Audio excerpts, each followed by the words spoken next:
alone, no chaperone can get our number. The world's in slumber, let's misbehave. There's something wild about you, child, that's so contagious. Let's be outrageous, let's misbehave. This is our 20th film that we have screened for you. And during that time of the over 2 seasons, we have discussed the 5 social and economic factors that led to the advent of screwball comedy. First was the Wall Street crash and the Great Depression, and the deprivations from over 25% unemployment and the terrible hardships people were suffering. The movie studios met the needs of the masses by making beautiful films that could be used for escapism and pleasure at a time of great suffering in our country.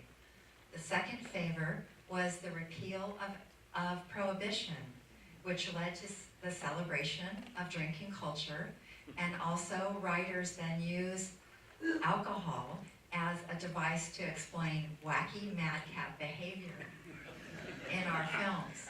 The third factor was increasing freedom for women to participate in society. Women were given the vote, they were allowed to drive, they could dance in public and drink. They were not yet, with very limited exceptions, they were not allowed to participate in the traditional professions of architecture, medicine, law, but they were on their way. And screwball comedies reflected that by giving the screwball heroine characters agency. They were unconventional, they were self-directed, and they didn't want to be dominated, and that shows. The fourth factor was the advent of sound film. All of a sudden, dialogue was very important to film, and so the 5 major studios put out the siren call, big paydays for writers, and they brought writers from all across the country and Europe from every discipline. You had novelists, you had Broadway playwrights, you had journalists and reporters. They all came to Hollywood to now start writing scripts.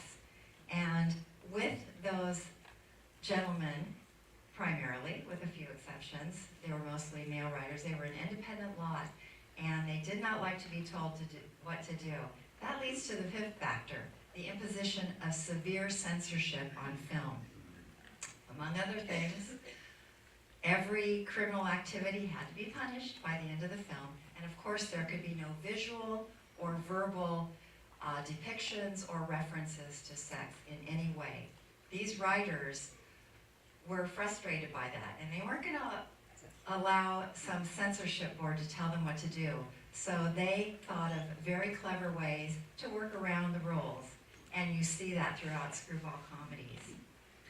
We've also discussed during this series a contrast. We've compared and contrasted the romantic comedy to the screwball comedy. While they do share some attributes, there are many things that are different. With traditional romantic comedies, you have very conventional relationships. You have earnest, sincere characters. You have melodrama and sentiment, and you don't have satire or irony. And of course, screwball comedy is the opposite of all that. During the series, we've had guest speakers from around the country, from New York, Florida, Chicago, Los Angeles, and we even had one speaker come all the way from Rancho Mirage.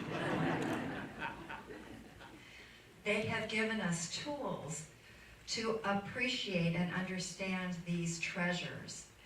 And with their expertise, they have shared insights on gender studies, marital comedy, costume design, background and insights to the stars of these films, and the effect of film music on story pacing and heightening of emotions in the films.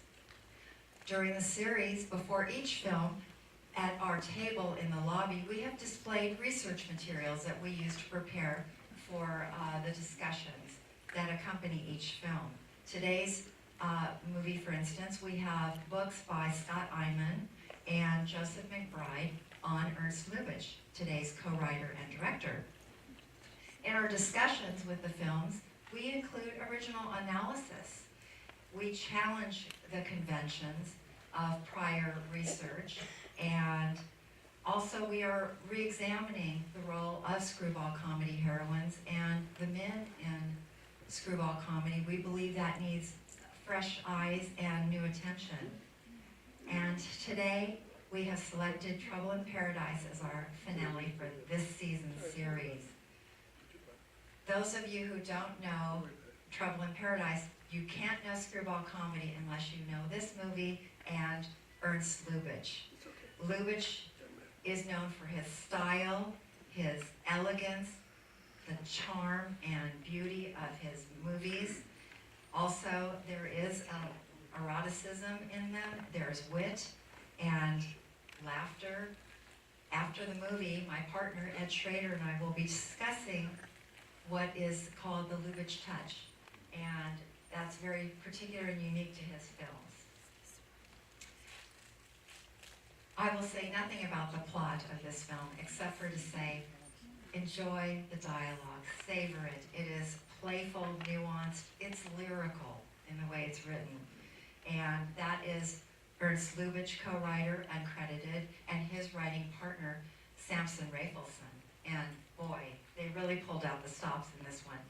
Both gentlemen said this was a high point in their career for writing.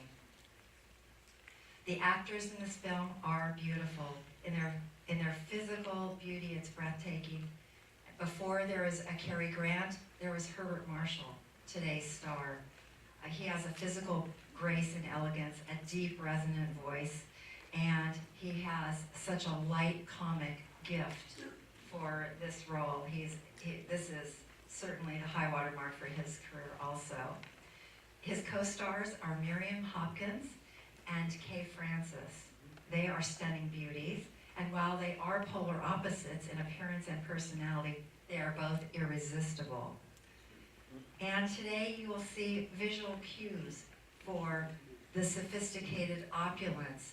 Look for the Art Deco in the sign fonts and also Hans Dreyer's furnishings and his set decorations. They are just gorgeous. You'll see the Art Deco in the sets, the lighting fixtures, the clocks, the furniture, in the textiles. It's all over, and it's just magnificent, particularly when you get to see it on the big screen. This film is a masterpiece in that it is exceptional in every element. So without further ado, ladies and gentlemen, Trouble in Paradise.